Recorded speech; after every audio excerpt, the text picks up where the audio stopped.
In this video, I'm going to give you the answer of this question. The question is, who is generally credited with inventing the modern flushing toilet? When I give you the answer of this question, and the correct answer of the question is Sir John Harington. Well, that's the answer for the question. Hi, thank you so much for watching this video. If you find this video is very useful, you can help this channel to grow by subscribing this channel. Please this subscribe button and don't forget to like this video.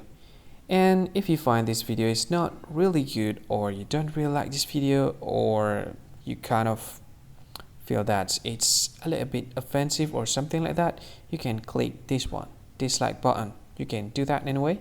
And if you want to share this video with your friend, you can share it by clicking this share button, and you can share it to any social media that you wish that is currently available at this time, like Facebook, Twitter, LinkedIn, and many others, right?